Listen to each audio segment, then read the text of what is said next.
Pai do seu meu irmão, Pai do seu minha irmã, estamos agora entrando no quinto capítulo do livro A Quarta Dimensão, do pastor David Paul Yong Cho. Essa é a sexta parte desse episódio, mas é o quinto capítulo do livro. Desde já compartilhe, curte, leve a palavra do Senhor a mais pessoas. Quinto capítulo do livro, A Escola de André. Ao receber Jesus Cristo como Salvador pessoal, seu espírito nasce de novo.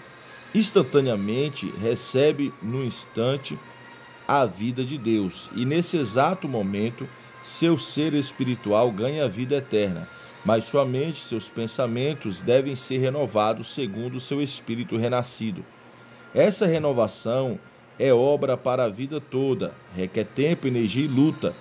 Ela é necessária caso deseja receber adequadamente as palavras rema, concedida por Deus, e agir segundo elas, permitindo que a criatividade poderosa da palavra falada permaneça vital.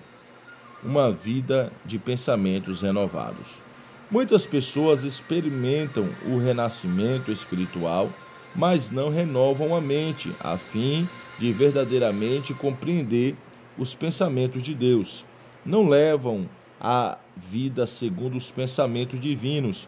Por esse motivo, Deus que neles habita não pode fluir livremente através do canal de sua vida e de pensamento. Permita dar-lhe um breve exemplo. Certo dia, meu filho mais velho, que nessa época estava no 4º ano primário, veio procurar-me no escritório. Era evidente que ele queria perguntar-me algo, mas hesitava em fazer a pergunta.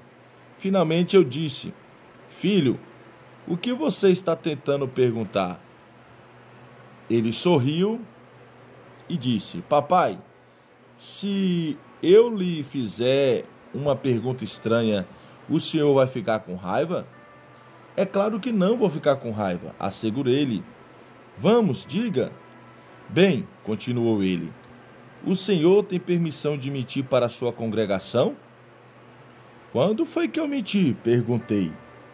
Ele sorriu. "Já o ouvi dizer uma mentira repetidas vezes em sua congregação." Fiquei chocado.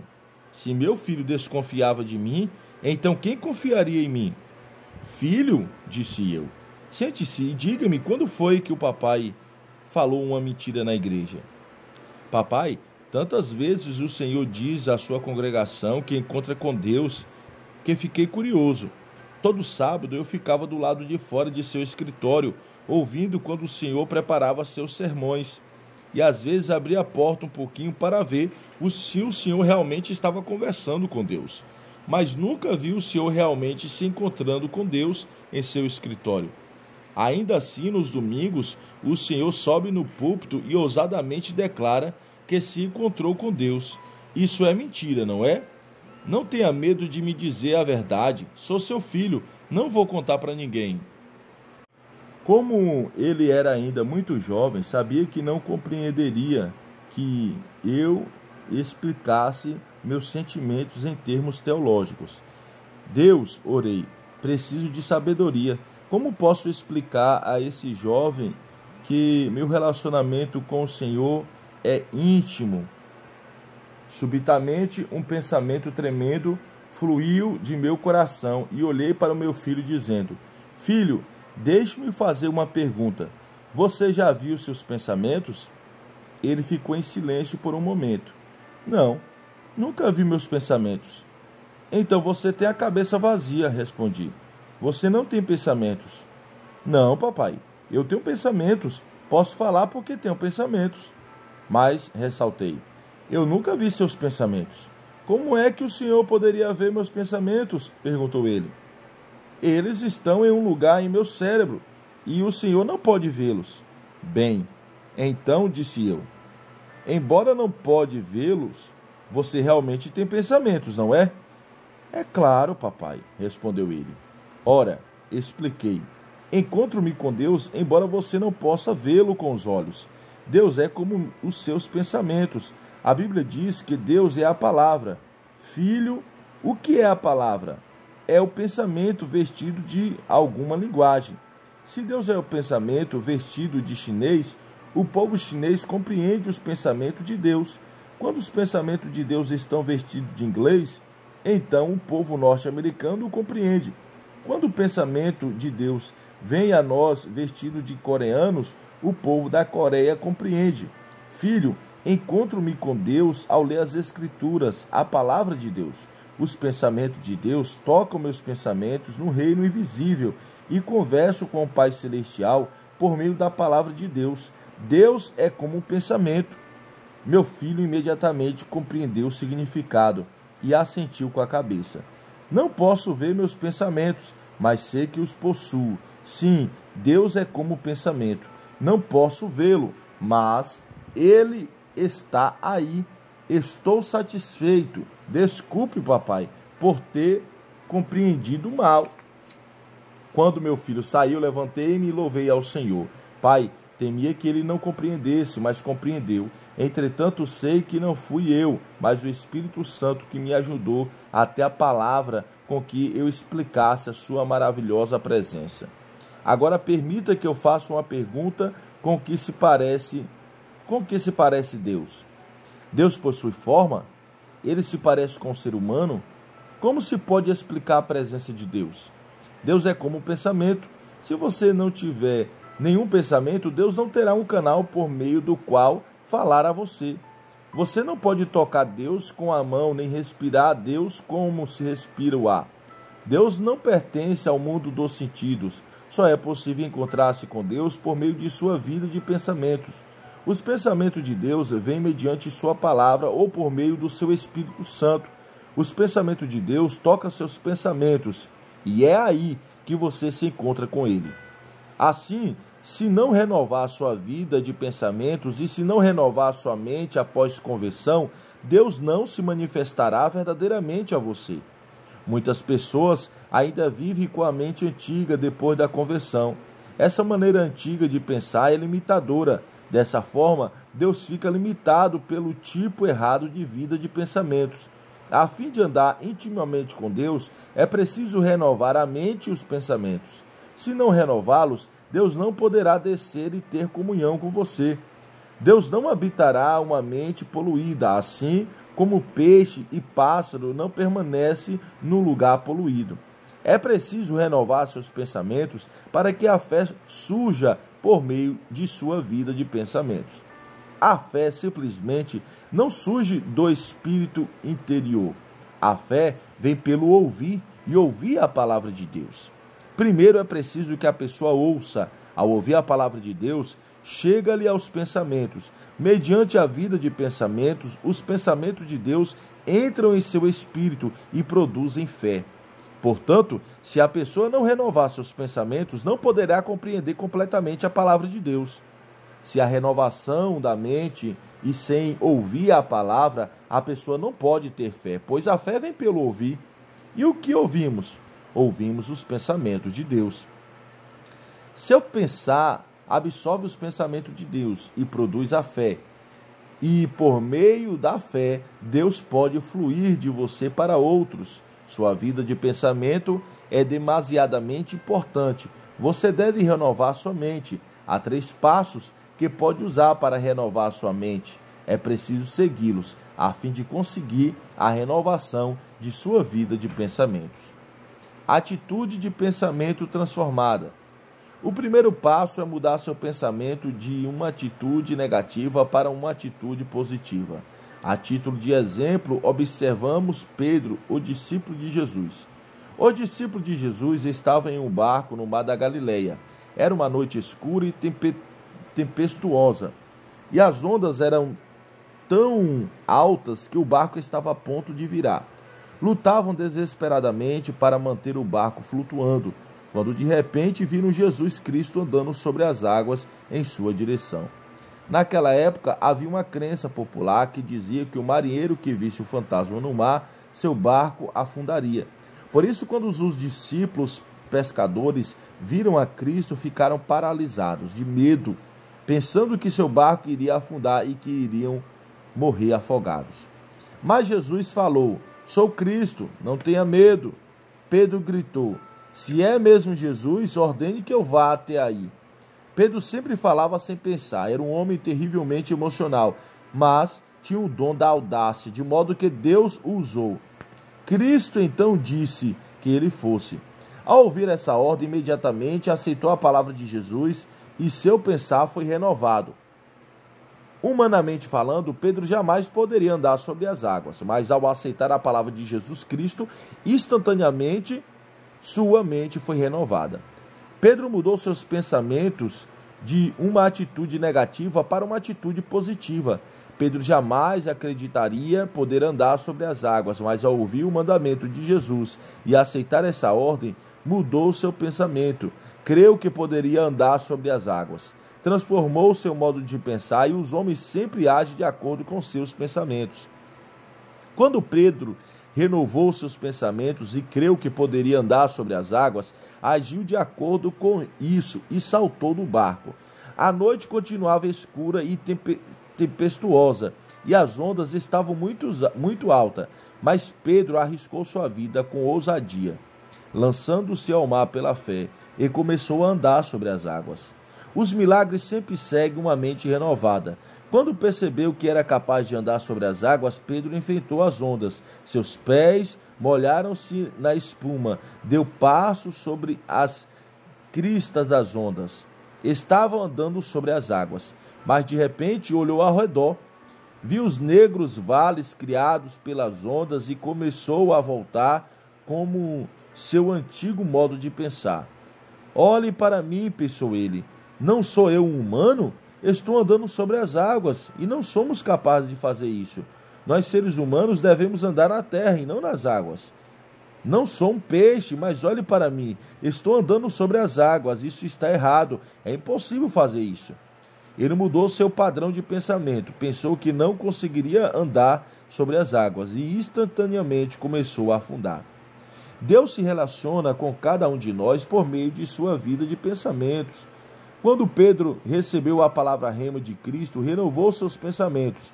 Por isso, pensou que poderia andar sobre as águas e andou. Mas ao mudar seu pensamento e achar isso impossível, imediatamente começou a afundar. Esse é um conceito muito importante, pois os seres humanos agem segundo seu modo de pensar. Se você pensa ser um rei ou uma rainha, agirá como um rei ou uma rainha. Se pensar ser indigno e não ter valor algum, agirá como se fosse indigno e não tivesse valor nenhum. De maneira que é vital renovar os pensamentos e pensar positivamente. Permita-me ilustrar esse ponto com um exemplo real. Conheci certa vez um médico que se dizia ateu. Muito sofri por causa dele.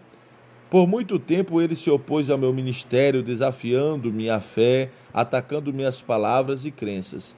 Um dia esse médico sofreu um derrame e ficou paralítico. Por causa da sua paralisia, ia morrendo lentamente. Então ele veio à minha igreja pedindo que eu orasse por sua cura. Muita gente se gaba de seus pontos de vista ateus. Entretanto, quando essas mesmas pessoas experimentam a noite escura e se encontram com as ondas tempestuosas, seu ateísmo enfraquece bastante. O médico veio à minha igreja e orei por ele, e ele recebeu a oração da fé. Levantou-se de sua cadeira e saiu andando com passos firmes. Todo mundo batia palmas e gritava louvando a Deus. No domingo seguinte, compareceu à minha igreja andando sem a ajuda de ninguém. Novamente pedi que eu orasse por ele, mas eu estava ocupado demais e não pude orar. Ao ver que eu não poderia orar pessoalmente por ele, mudou seu modo de pensar. Seus pensamentos regrediram e ele voltou a seu antigo estado. Por não receber a oração da fé, tornou-se incrédulo de novo. Ao sair do meu escritório em direção ao carro, vi que ele tinha caído e sua esposa teve de chamar uma ambulância a fim de levá-lo para o hospital. Ele regrediu por ter mudado seu pensamento. O poder de Deus o deixou e, assim como Pedro começou a duvidar e a afundar no mar da Galileia, assim o fez o médico, perdendo-se para seus temores e de novo tornando-se paralítico. Os pensamentos são importantes. Não seja negligente em renovar sua vida de pensamentos. Seja totalmente positivo seu pensamento. Não pense negativamente. Deus é luz e nele não há trevas alguma. Não há nada negativo em Deus, pois ele reside o positivo. Coisas positivas estão acontecendo, de modo que, para ter comunhão com Deus, é preciso você renovar a mente, pensar positivamente. Alimente seus pensamentos com as Escrituras, pois a palavra de Deus está cheia de vida positiva. Tenha também cuidado ao alimentar-se da palavra de Deus para não restringir sua maneira de pensar aos padrões tradicionais de pensamento. Seja revolucionário. Muita gente está presa e pensa somente de maneira tradicional, ortodoxa. Portanto, Deus é incapaz de realizar grandes obras que deseja realizar por meio delas.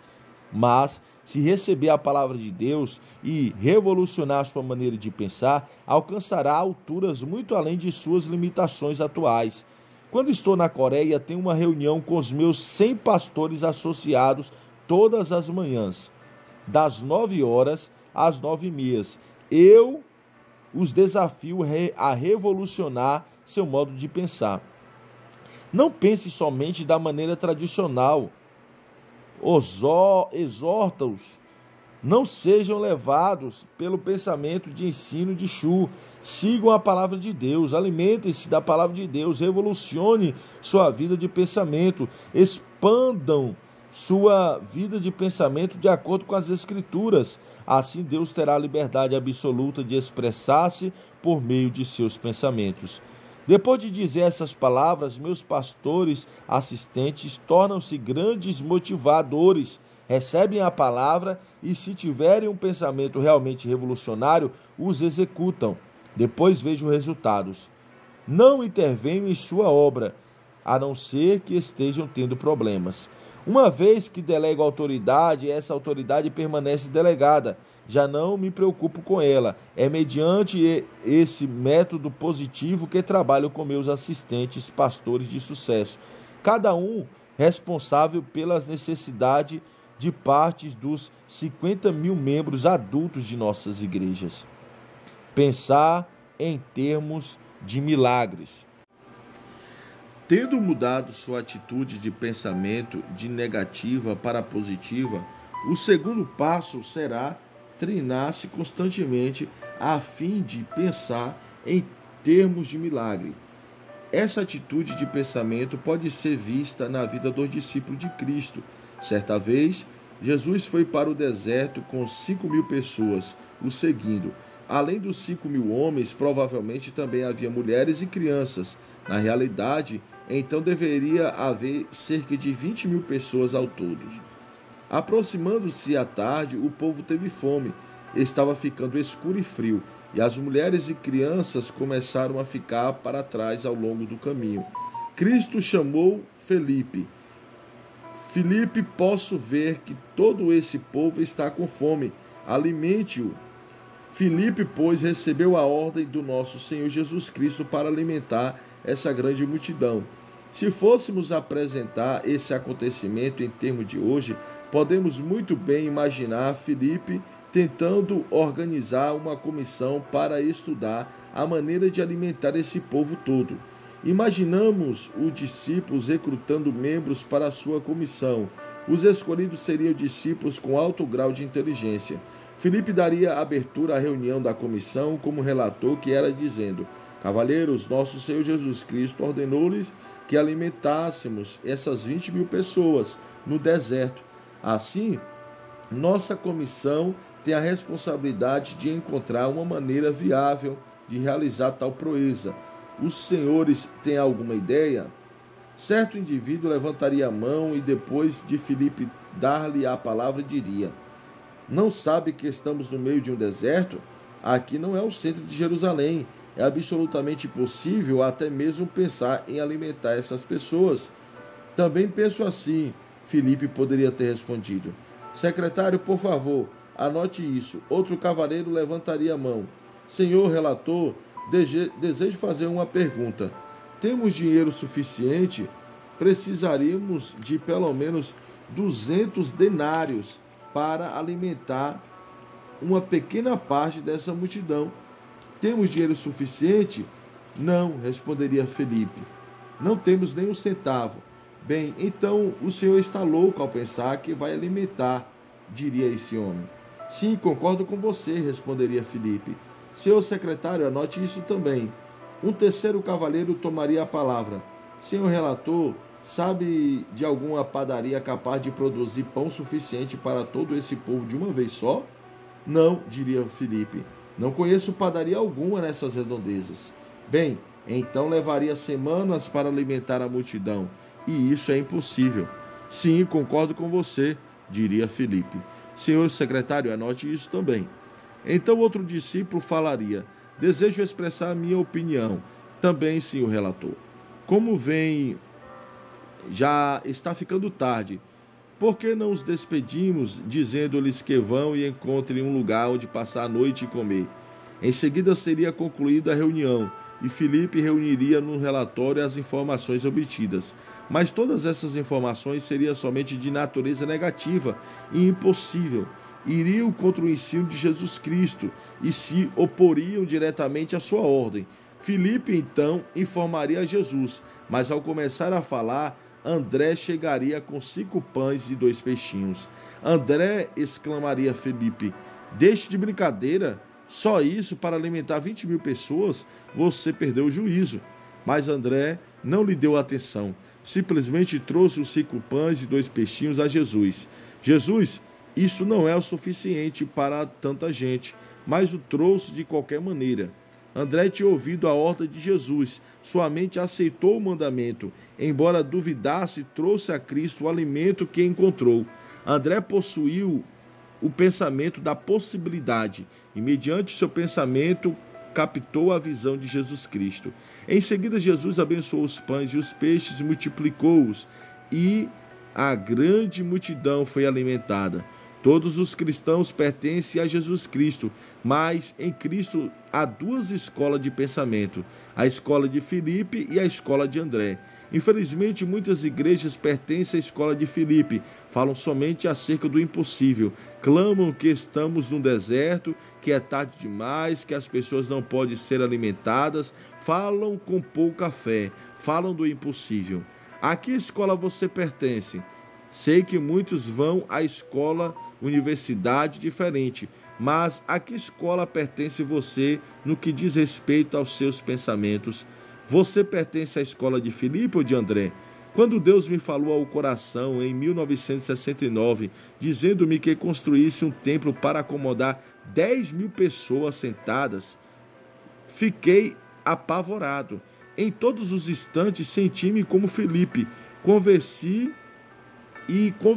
com o corpo de diácono, e todos pensavam como discípulo de Filipe. Dizia-me ser impossível. Ao falar novamente com os meus 600 diáconos, descobri que todos eles pensavam da mesma maneira, de modo que eu também me uni à escola de Filipe. Fui a Jesus e disse-lhe que não poderia construir o templo, mas em meu coração Jesus ordenou: não pedi você que fosse conferenciar com os anciãos e os diáconos. Disse-lhe que construísse o templo. Não pedi a opinião deles. Senhor, respondi, sabe que nada tenho com que construir. Será preciso muito mais dinheiro do que disponho do meu presente. Então, por meio do Espírito Santo, Jesus falou-me ao coração: o que você tem que possa dar pessoalmente? Em meu coração sabia o que ele estava pedindo, mas me recusava a reconhecer o seu pedido e disse: Jesus, não me peças que faça isso.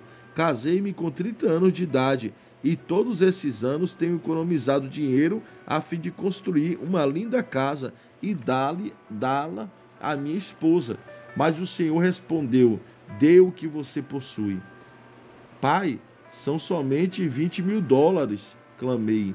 Isso não dá para construir o templo e o complexo de apartamentos. Precisaremos de 5 milhões. A quantia que vou obter pela casa não será suficiente nem para iniciar. Mas Deus disse: venda sua casa e traga esse dinheiro a mim com fé. Oh Deus, isso é terrível, respondi. Como posso fazer isso Se é para você crer em minha palavra algum dia, admoesto-me o Senhor. Primeiro deve estar disposto a dar o que possui e o que tem. Para a mulher coreana, o lar é tudo. É o lugar onde cria os filhos, onde constrói a sua vida. É um bem precioso para ela. Por isso, temia dizer à minha esposa e comecei a orar com dor no coração. Orei para que minha esposa consentisse em vender nossa casa. Nessa noite trouxe presentes para ela, flores e chalés. Por que está me dando esses presentes? Perguntou ela. Você está preocupado que não o ame mais? Mas ela ficou contente e preparou a refeição vespertina alegremente. Oh, louvado seja o Senhor, respondi. Estou tão feliz por tê-la escolhido. Se Deus me pedisse que escolhesse outra garota, ainda assim eu escolheria você. A cada dia que passa, você se torna mais linda para mim. Depois de alguns instantes, pensando ter chegado o momento certo, disse: Querida, tenho um grande problema. Ela olhou para mim preocupada e disse: Conte-me. Vamos construir um enorme templo com espaço para 10.000 pessoas sentadas. Disse-lhe: vai custar $5 milhões. Ao orar sobre isso, o Espírito Santo falou-me ao coração, dizendo que devo conseguir o dinheiro para a construção e que devo começar com meu próprio lar. Deus deseja que lhe entreguemos os 5 pães e os 2 peixinhos. E esses 5 pães e 2 peixinhos são a nossa casa. Minha esposa ficou pálida. Depois, me olhando bem dentro dos olhos, disse: esta casa não é sua. Não ouse tocar nela. Pertence a mim e meus filhos. Você não pode abrir mão dela. Sua reação foi a que eu temia. Então dirigi-me ao Senhor em oração. Senhor, fiz o que pedia. O resto é com o Senhor. Envia teu Espírito Santo a fim de transformar-lhe o coração, para que ela se renda. Nessa noite, enquanto orava, pude ver minha esposa revirando-se sem sono. Soube então que o Espírito Santo estava operando. Disse ao Senhor: ó Deus, continua a tocá-la. E o Senhor a tocou. Ela não pôde dormir por quase uma semana. Seus olhos ficaram inchados e vermelhos. Finalmente veio a mim dizendo: não posso suportar mais, Yun. Não posso recusar o desejo do Espírito Santo. Desistirei da casa. Assim, ela trouxe a escritura da casa, e juntos pegamos o documento e doamos nossa casa para a construção do templo. Agimos como André, que embora tivesse somente 5 pães e 2 peixinhos, creu que Jesus poderia pegar esse pouco de alimento com ele e alimentar toda a multidão. Nós também pertencíamos à escola de André. Certo dia, entretanto, surgiu um problema com respeito ao terreno que pretendíamos construir o edifício. O governo coreano estava desenvolvendo um projeto chamado Ilha Iodo. Essa propriedade seria modelada à maneira da ilha de Manhattan, em Nova York. Nesse terreno estava construído edifícios do governo e só permitiriam ali uma igreja. Todas as igrejas da Coreia fizeram pedidos de construção. Presbiterianos, metodistas, batistas, católicos, budistas, confucionistas, todos esses pedidos foram examinados e submetidos ao Congresso para a decisão final. Eu também fiz um pedido. O encarregado olhou-me e disse: a que denominação o senhor pertence? Assembleia de Deus, respondi.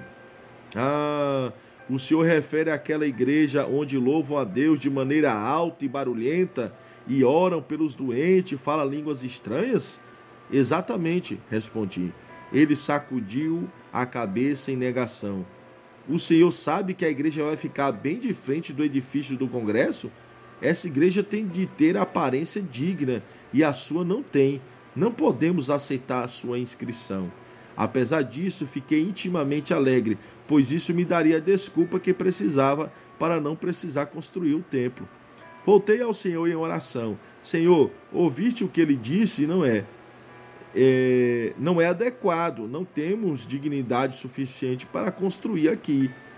Você pode levar ao Senhor todas as desculpas que puder arranjar, mas o Espírito Santo sempre tem a resposta certa. O Espírito Santo respondeu dizendo: quando foi que lhe disse para pedir permissão para a construção? Então não tenho de fazer inscrição? Perguntei. Meu filho, respondeu ele, você não deve seguir o caminho que agora trilha. Deve andar em direção oposta, no caminho da oração e da fé. Sendo assim, comecei a jejuar e a orar. Então, em meu coração, a sabedoria do Espírito Santo disse: vá e descubra quem está a cargo do projeto de desenvolvimento dessa ilha. Fui e logo descobri que o vice-prefeito estava a cargo do desenvolvimento daquela área toda. Comecei a indagar de sua vida pessoal e familiar. Descobri que a mãe dele era membro da igreja presbiteriana, portanto fui visitá-la, orei com ela e ela recebeu o batismo no Espírito Santo. Em seguida, começou a frequentar minha igreja. Na Coreia, a sogra tem muito poder e autoridade sobre a nora. Recomendei que essa senhora trouxesse a sua nora à igreja, dizendo-lhe: sua nora tem de ser salva. Assim, ela orou e eu também orei. Ela trouxe a mulher do filho à igreja. Depois de ouvir o sermão, ela entregou o coração a Cristo e foi cheia do Espírito Santo. Em seguida, comecei a trabalhar por intermédio delas, pensando comigo mesmo: se conseguir a esposa, sei que conseguirei o marido. Por isso, lhe dei a instrução: você tem de trazer seu marido à igreja. Mas ele é ocupado demais, respondeu ela. Você não quer que ele vá para o inferno, não é mesmo? Perguntei com severidade. Portanto, trago à igreja. Quando afinal ela o trouxe à igreja, preguei uma mensagem poderosa. Embora não olhasse diretamente para o rosto dele, estava na verdade pregando para ele. Miraculosamente, ele entregou o coração para o Senhor. No domingo seguinte, ele entrou em meu escritório. Pastor, o senhor sabe que estou encarregado do desenvolvimento da ilha de Udo. Estamos dando permissão para que uma igreja coreana construa seu templo ali. Gostaria que levássemos nossa igreja para lá. Eu queria gritar, mas o Espírito Santo não me permitiu. Às vezes o Espírito Santo opera de modo muito misterioso e o Espírito Santo deu-me a impressão de que eu deveria dizer não. Mas argumentei: não, eu trabalhei tanto para isso. Embora meu coração clamasse para dizer sim, respondi: não, senhor vice-prefeito. Para fazer isso seria preciso uma soma exagerada de dinheiro e teríamos de comprar um lote de 16 mil metros quadrados. Isso custaria mais de 5 milhões de dólares. Acho impossível. Para piorar as coisas, nossa igreja é considerada uma igreja pentecostal não digna. Nem mesmo aceitaria minha inscrição. Ele sorriu e disse: acho que tem um jeito. Ore durante uma semana e depois voltarei. Dê-me a resposta depois de uma semana para que eu me desincuba do assunto rapidamente. Orei durante uma semana e na semana seguinte ele voltou ao meu escritório.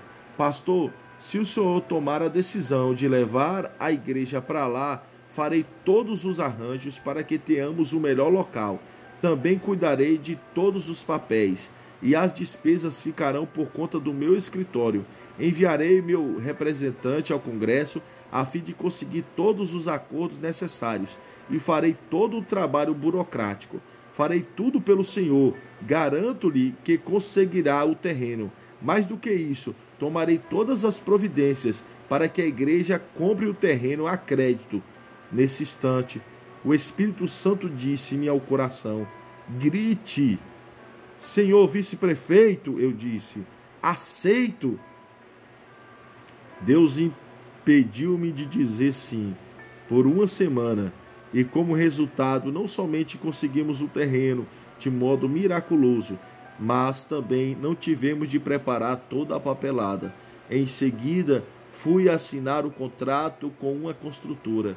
Logo depois, lançaram os alicerces e começaram a construção do templo e do complexo de apartamento. Esse vice-prefeito agora é um dos anciãos presbíteros de minha igreja. De maneira similar, sua fé poderá ser testada. Se você tem um projeto pequeno, será testado de modo pequeno. Se tiver um projeto grande, será testado também de maneira grande. Jamais pense que sua fé sempre seguirá em meio de jardim de rosa. Você passará por turbulência, mediante a qual Deus provará a sua fé. Até esse ponto da construção do templo, eu ainda pertencia à escola de André e com grande fé orava pelos problemas que iam surgindo. No entanto, o dólar começou a desvalorizar e os construtores decidiu rescindir o contrato, dizendo que precisava aumentar o preço da construção do prédio da igreja. Chegou a crise do petróleo e todos os bancos fecharam as portas para mim. Meu povo começou a perder o emprego e o orçamento da igreja mal dava para pagar os juros dos empréstimos. Não somente não conseguia pagar os trabalhadores da igreja, mas eu também não recebia meu salário. Então, a companhia tentou me processar porque eu não tinha como pagar o aumento necessário. E as contas começaram a chegar, uma após outra.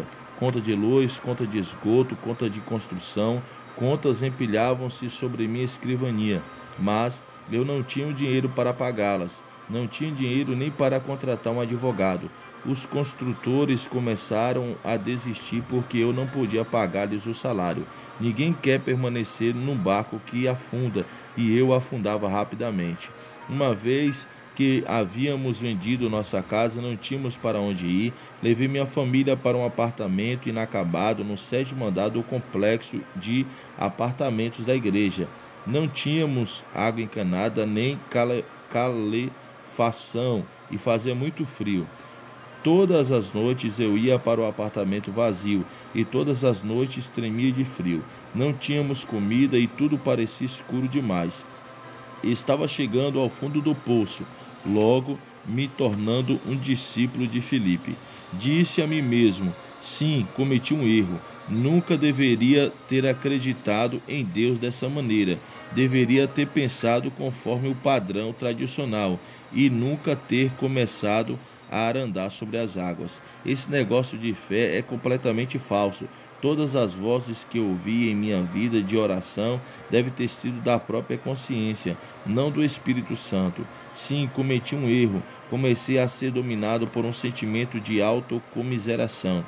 As pessoas foram abandonando minha igreja. Todos os relatórios eram negativos. Minha família até começou a ter dúvida a meu respeito. Tudo parecia impossível. Eu estava cansado e com fome. Bem, é isso, disse eu. É o fim. Esta é e assim é a chamada da minha vida de fé. Vou por fim à minha vida. Vou me matar. Continuei, vou morrer. Mas não desejo ir para o inferno. Tenho trabalhado para o Senhor todos esses anos e pelo menos deveria receber alguma coisa em troca. Se o inferno for pior do que isso, por que devo ir para lá? Não posso viver no mundo como este. Vou me suicidar. Mas, por favor, Deus, aceite minha alma e envie-me para o céu. O impacto da oração foi mais poderoso do que eu pensava. Enquanto orava, ouvi uma voz que dizia: você é um covarde. Deseja se matar e tornar-se objeto de escárnio para o meu povo? Vai permanecer covarde ou é um homem de fé? Sim, admiti, sou um covarde. Novamente a voz falou: não somente irá para o inferno, mas também levará consigo muitos de seus membros que confiam em você. Tomou dinheiro emprestado de alguns dos anciões e de alguns membros. Lembre-se dos milhares de dólares que tomou emprestado das preciosas irmãs da igreja. Todos confiaram em você. Agora quer se matar, cometer suicídio? Causará uma reação em cadeia. Por causa da sua covardia, muitos perderão a fé, terão lares desfeitos, alguns também cometerão suicídio. Quer repercussão? Se fará sentir um mundo cristão. Você acha que será bom? Essas palavras derramaram-se em meu coração. Caí de joelhos chorando. Ó Deus, então o que eu posso fazer? Por que não me deixas morrer? Deus respondeu: você não pode morrer, pois precisa perseverar, precisa ver todas as dívidas pagas, todas as dívidas do seu povo devem ser saldadas. Levantei-me, deixei o 7º andar e fui para o meu escritório. Ajoelhei-me, clamando e chorando. As novas de minha condição desesperadas começaram a espalhar por entre o povo. Subitamente experimentaram um reavivamento da fé, inclusive os que tinham saído da igreja. Salvemos nosso pastor. Começou um grande movimento. Assim teve início um grande avivamento. Salvemos nosso pastor. Era um inverno muito frio e não tínhamos aquecedores, mas as pessoas começaram a lotar aos milhares o primeiro andar do templo inacabado. Milhares também oravam e jejuavam. Muitos dias em seguida clamavam e oravam: salve o Senhor, Deus, salve-o, salve o nosso pastor. Assim Deus começou a se mover. As senhoras cortavam seus longos cabelos e traziam-nos ao altar, a fim de fazer perucas que poderiam ser vendidas. Certo dia, em uma cena especialmente comovedora, uma senhora de 80 anos de idade, que não tinha filhos, nenhum sustento, mal podendo viver com ela mesma, com a pouca ajuda que vinha do governo, veio ao púlpito chorando e tremendo.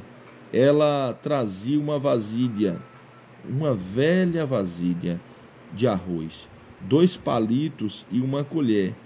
Em pé, chorando, ela disse: pastor, quero vê-lo sair dessa situação, meu pastor. Quero vê-lo receber ajuda, pois seu ministério foi uma bênção tão grande para mim por tantos anos.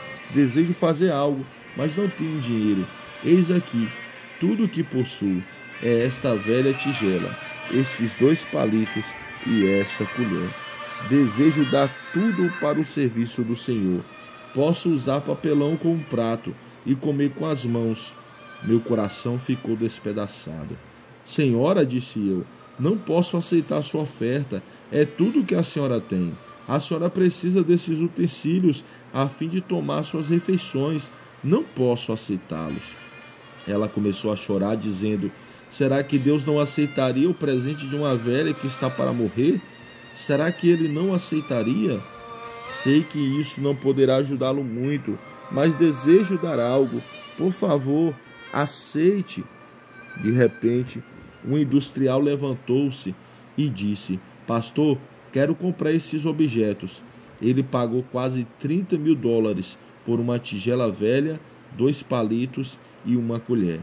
Isso acendeu o fogo e as pessoas começaram a vender suas casas espaçosas e mudar para apartamento pequeno. Houve um jovem casal que deram todo o salário de 1 ano para a igreja, decidindo viver pela fé. Esse grande avivamento deu resultados. Logo, o dinheiro começou a chegar e pude pagar os juros do empréstimo. Os bancos começaram a abrir as portas para mim. O mais espantoso, em menos de 1 ano, tudo começou a se encaixar nos devidos lugares.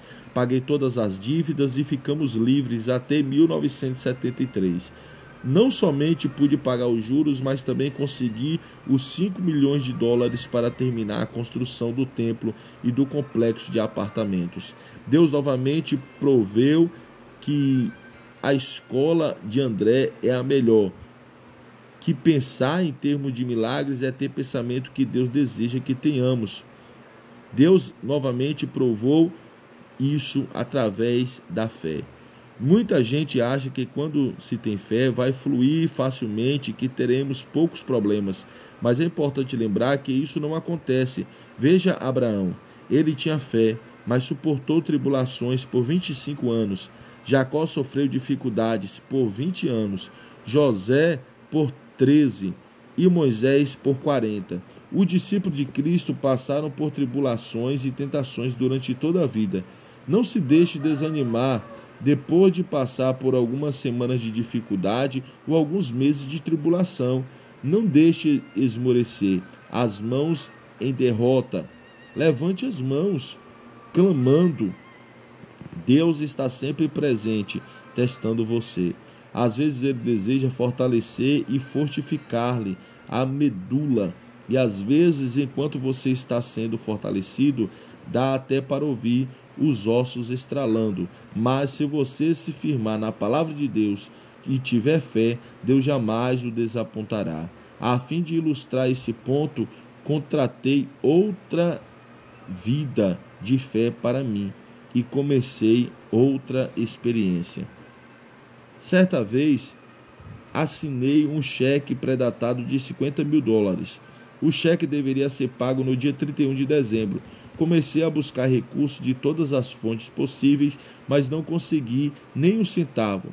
Se não depositasse esse dinheiro no banco na data certa, os jornais iriam dizer que o pastor da maior igreja evangélica da Coreia havia passado um cheque sem fundo. Ao meio-dia do dia 31, data em que o dinheiro deveria ser depositado, eu orava. Ó Deus, gastei todo o meu dinheiro mais do que eu tinha. Tomei dinheiro emprestado de muita gente. Pai, para onde irei? Não tenho lugar algum para onde ir. Continuei a orar. O relógio marcou 13 horas, 2 horas, 3 horas. Minha esposa perguntou: querido, você ainda não conseguiu dinheiro? Não, respondi. Sabe que o último avião sai de Seul às 14 horas. Essa é uma oportunidade de fugir para os Estados Unidos. Não posso fazer isso. Não tenho como fugir de minhas responsabilidades, disse-lhe. Não dá para fugir. E se o fizesse, eu mancharia o nome de Jesus Cristo. Prefiro enfrentar o que quer que aconteça aqui na Coreia a fugir do país. O banco fechava às 18 horas e já eram 17 horas. Eu estava desesperado, não podia fazer mais nada. Passei a andar para cima e para baixo como um leão enjaulado. Orei de novo: ó Deus, por favor, venha ajudar-me. De repente o Espírito Santo fez com que uma ideia fluísse em minha mente.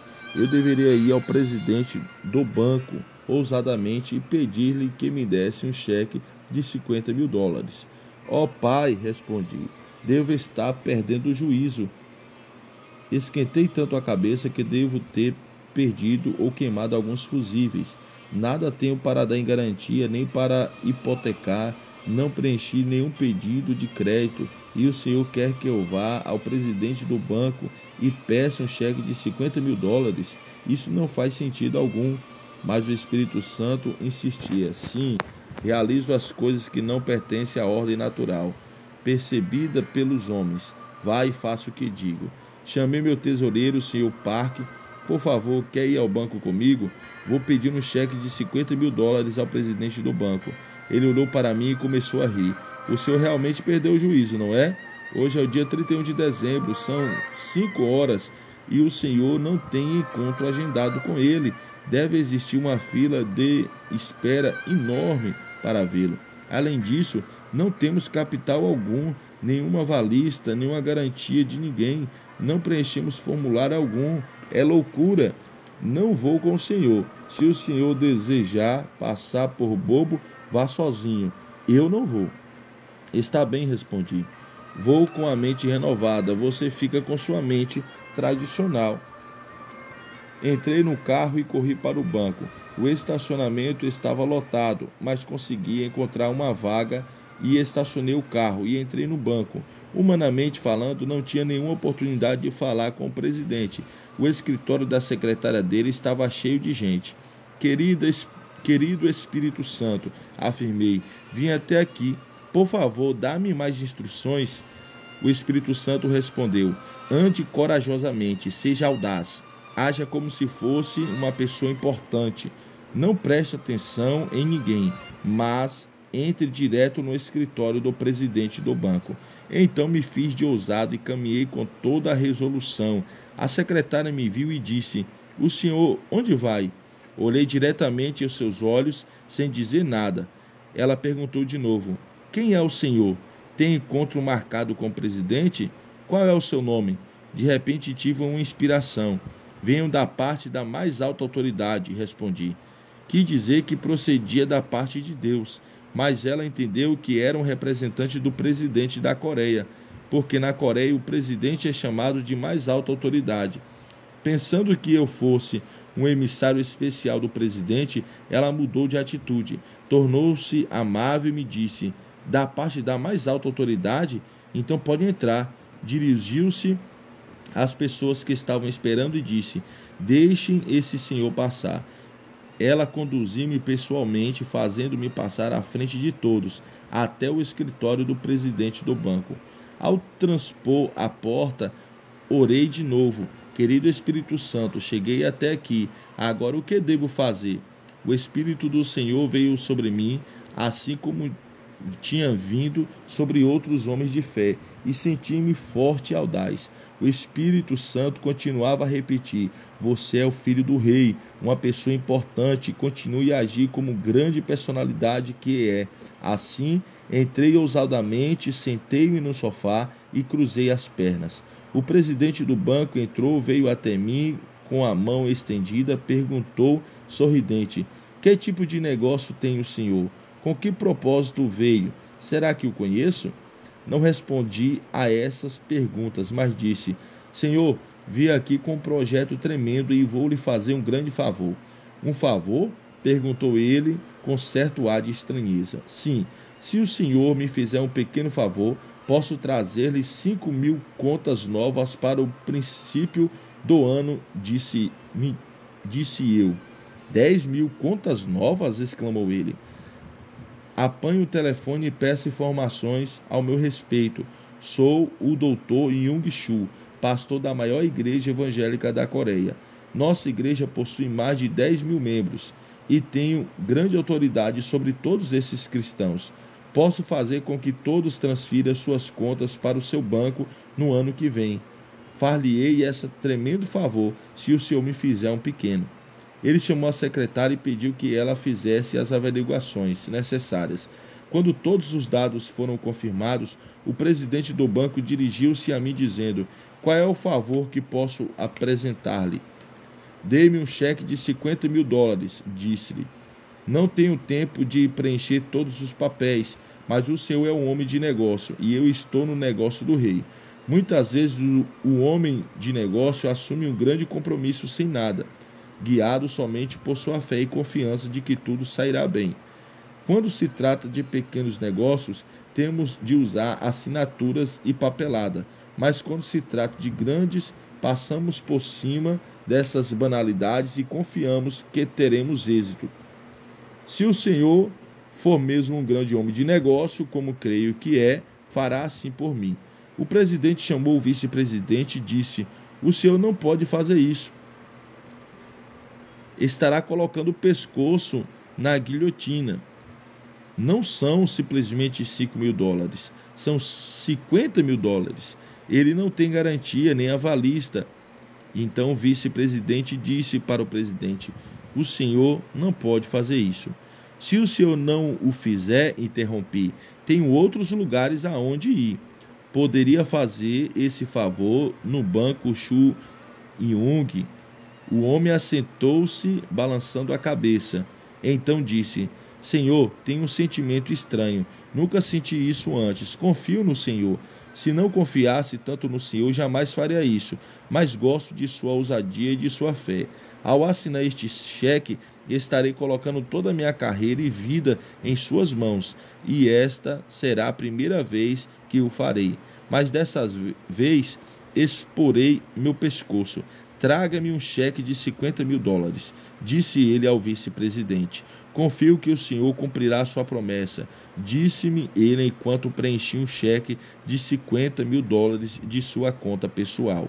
Ao sair do escritório com o cheque nas mãos, parecia que eu tinha 3 metros de altura. Uma vez mais estava na escola de André. Depositei o cheque justamente às 18 horas, enquanto o banco estava fechando, e me salvei. Muitas vezes Deus espera até o último instante ao renovar a sua mente, e a aprender a andar com Deus, você também deve persistir até o último momento. Não fique apavorado. Renove sua vida de pensamentos. Não se restrinja pelos pensamentos tradicionais. Estude a palavra de Deus. Esse é o livro que pode renovar a mente e enchê-la de pensamentos positivos, aprendendo a pensar em termos de milagres. Direcione sua mente para o sucesso de Deus. O terceiro passo para uma mente renovada é direcioná-la para o êxito. Permeie sua mente com a consciência de vitória, abundância. Deus jamais falha, de modo que se estiver recebendo os pensamentos de Deus, sempre terá êxito. Deus jamais perde uma guerra, Ele é o vencedor eterno e você deve conscientizar-se da vitória. Deus jamais tem falta de alguma coisa, você precisa transbordar dessa consciência. Essa conscientização é importante. Se você tiver uma conscientização de inferioridade, pobreza, doença e fracasso, Deus nunca poderá operar. Deus é o seu socorro, sua abundância, seu êxito. Deus é sua vitória. Se duas pessoas não estiverem de acordo, como poderão trabalhar juntas? Para andar ao trabalho de Deus, você deve, pois, exercitar esses dois tipos de consciência. Renove sua mente, pense constantemente em termos de sucesso, de vitória, de abundância. Tendo renovado completamente seu processo de pensamento, receberá a palavra rema de Deus. Ousadamente assimile a palavra de Deus em sua vida de pensamento. Por meio da oração, produza a fé. Por meio da fé, você poderá andar com a cabeça erguida.